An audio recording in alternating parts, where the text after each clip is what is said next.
Hello, I'm Greg Sadlek. I'm Dean of the College of Liberal Arts and Social Sciences at Cleveland State University. I'm in my 14th year of service and very happy to have had this position.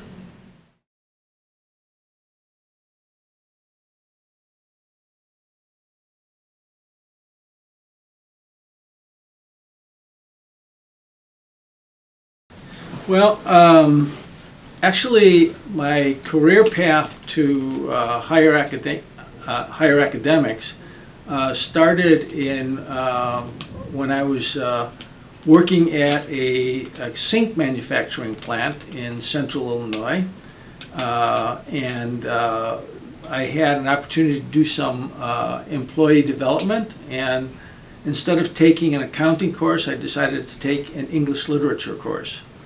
My boss wasn't very happy about that, but I said, well, that you promised to pay for the course whether you didn't specify the subject, so he let me take that course, and I fell in love with the material and decided that this is something that I really wanted to do. So I ended up leaving the plant and going to school full-time for my master's degree.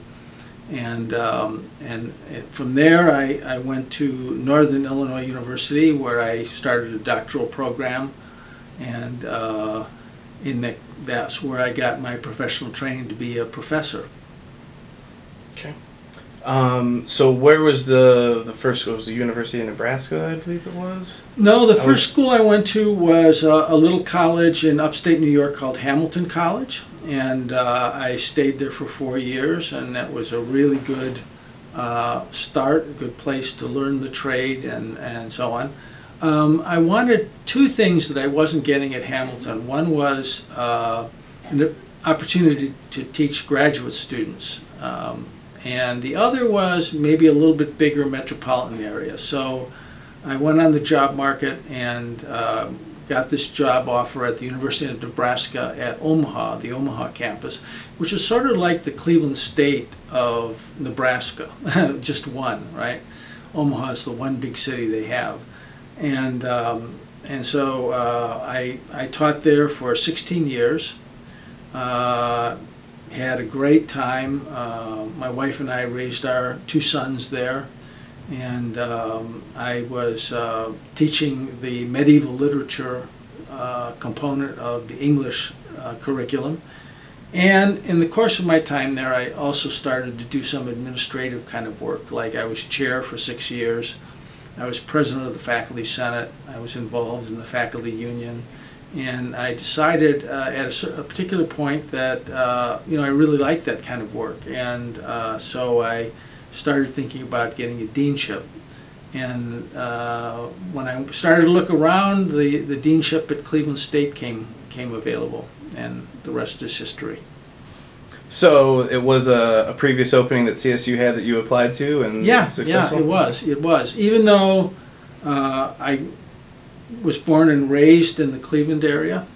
I had been away for a long time, for 35 years, and it was just a stroke of good fortune that this deanship came open at the time I was looking, and then was able to come back to Cleveland, which I really was very happy about. Where did the development of the CLASS program come into play? How far into your tenure here? Yeah, so before I came to Cleveland State had one big college of arts and sciences. And a year or so before I came, the then president, Michael Schwartz, decided that he would rather have 2 separate colleges, one for the sciences and one for the liberal arts and social sciences. And so that split took place before I came.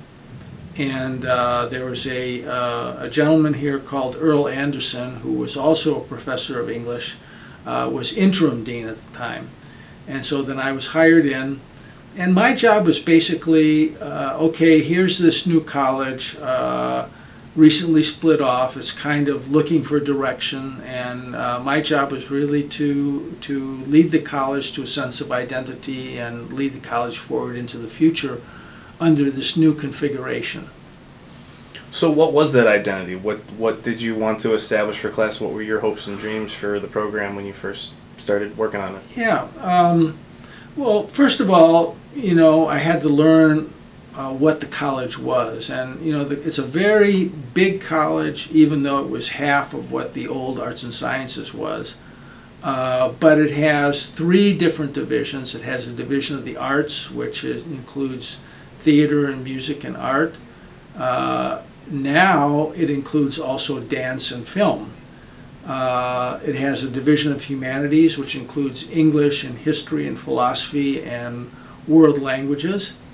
And it has a division of social sciences, which includes the School of Communication and also the School of Social Work and Sociology, Criminology, and Anthropology, and Economics and Political Science. So it's a lot of very different kinds of subjects, but that's what makes it so fascinating. On top of all that, we have a lot of interdisciplinary programs, and we have we had a few research centers, but over the course of my time as dean, we've added 3 exciting new research centers. One is in history, one is in criminology, and the final one is in social work. So it's a very complex college, but I think it's the college that studies what it's all about to be a human. We study humans in groups, which is the social sciences. We study humans, the literary and historical record of human history and how humans make sense of their world. And then we study the creative aspect of humanity, how people create beauty and create meaning by creating art. And so it's all these things do fit together, and I think work very well together. So what was the biggest challenge as the school got started up that you ran into? Well, the biggest challenge is, first of all, to convince people that we were a perfectly fine unit in the way we were configured and that we had a great future. To establish relationships with the faculty and staff, to convince them that I could lead the college, to really try to envision where the future was. Now, one of the main things we had the humanities and most of the social sciences here in Rhodes Tower, but our arts programs, especially art and drama, were not in really good quarters. We had this old building on Chester, and so one of the big challenges was to get them better space where they could offer their curriculum, and we ended up doing that by creating the arts campus in Playhouse Square. In the early years, what would you say the biggest key to getting you guys on the right path was? Well, you will probably not be surprised by this answer, but one of the biggest ways to get the college going was communication. Communication is so important in such a big and diverse college. We have approximately 150 faculty members and approximately 40 to 50 staff members, and then of course a large number of students, graduate and undergraduate, and so on. So in the course of my time here, I actually started 3 newsletters. One was a newsletter called Class Directions, which I write about 3 times a semester, and it's just for faculty and staff, just for the full-time employees of the college, so that they would hear from me on a regular basis and not just when there was an emergency or a budget crisis or whatever. The second was a newsletter called The Inner Link, and there the faculty and students of the School of Communication helped me get that started. And actually the first two issues were actually produced by faculty and staff in the School of Communication, which I was always grateful for. After the second one, I actually became so convinced that communication was the key that we hired a staff member just to be a communications specialist, and that's where we hired Leslie Lang, and she took over the publication of the Inner Link and all the other maintenance of web pages and creating posters and all the other things that we need to do to communicate. And the third newsletter was a newsletter we started just for the students of CLASS. We publish it only once a semester. We try to make it short and accessible to students because we know they've got so much to read. But we try to put in links to important items of information that students need to know about the college and the university. So those three newsletters were very important.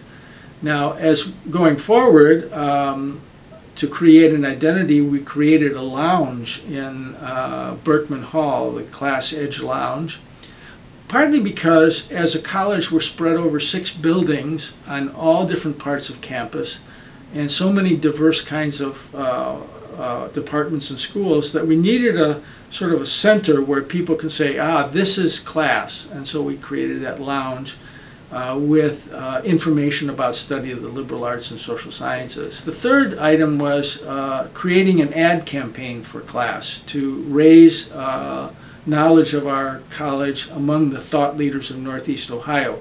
And one of our alums, Mark Lance, volunteered his time and expertise to create that ad campaign, which we had last fall. It was based, we put videos and messages out on social media.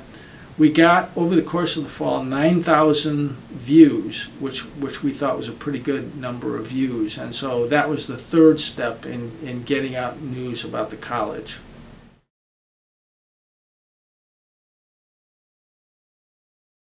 What are some of your favorite projects that you've worked on in this role? Yeah. Favorite projects, I mean, obviously the creation of the Arts Campus was a really important thing.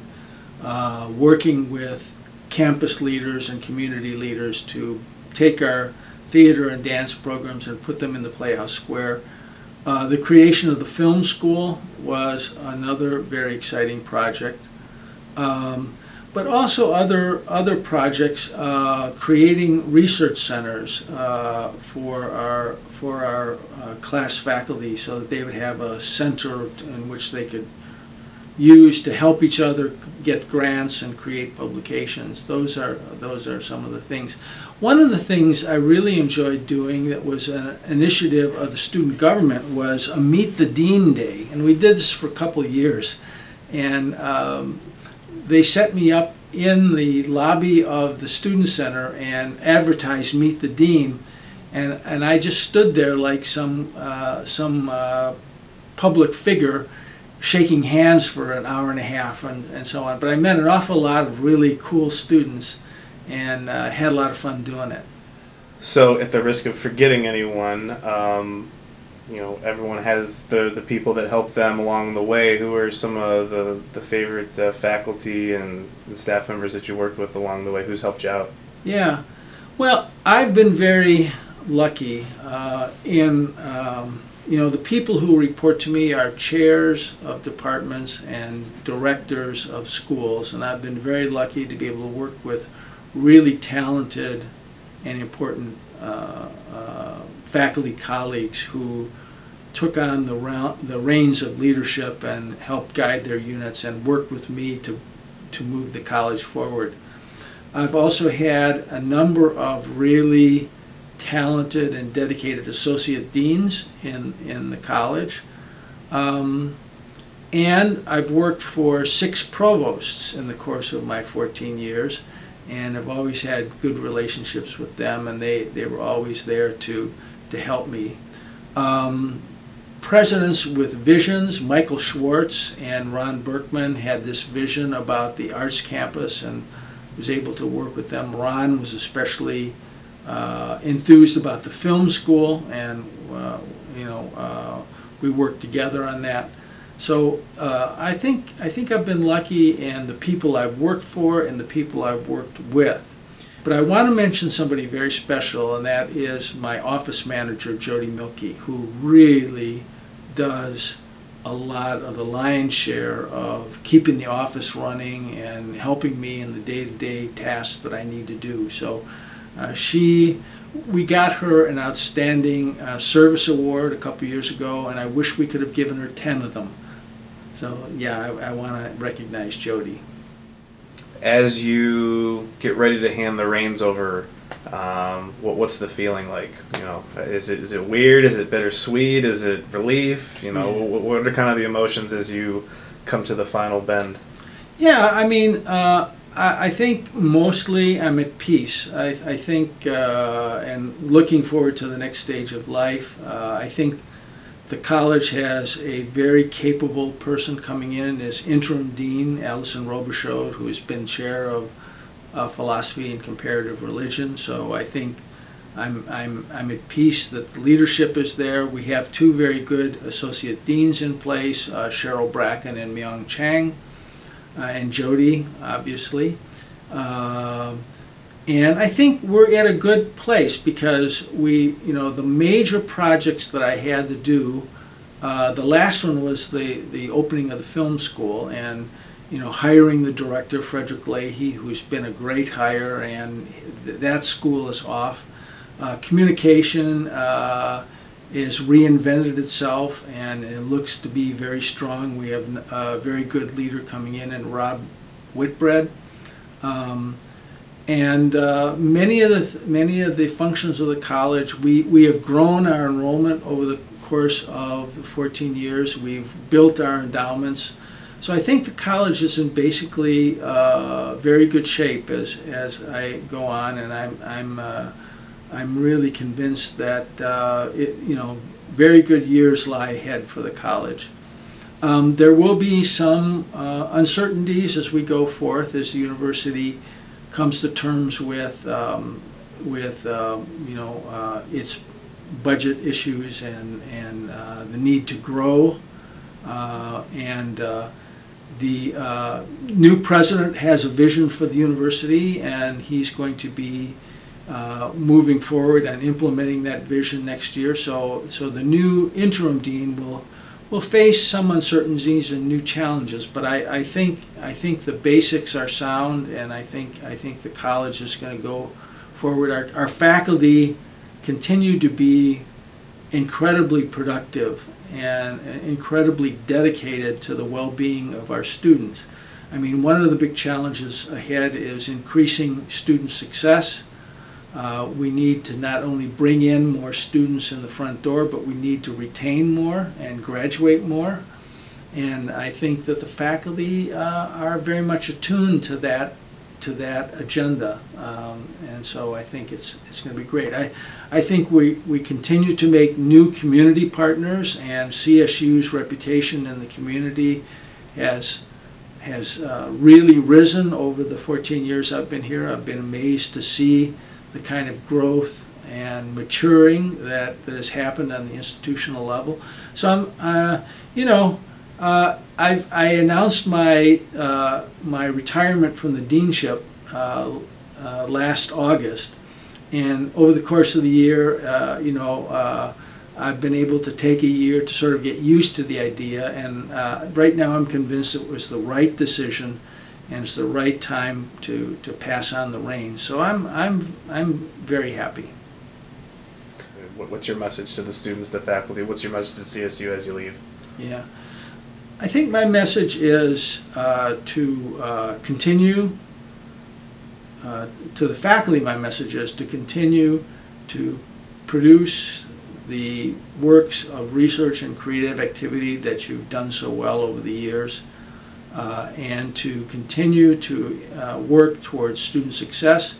To the students, I'd like to say, if you've chosen CLASS as your academic home, you've made a very good choice, and I think you will not be disappointed going forward. I mean, the kinds of basic transferable skills you're learning here will serve you in whatever job or jobs you take, but it will also serve you as just a citizen of this country. The sort of critical thinking skills and the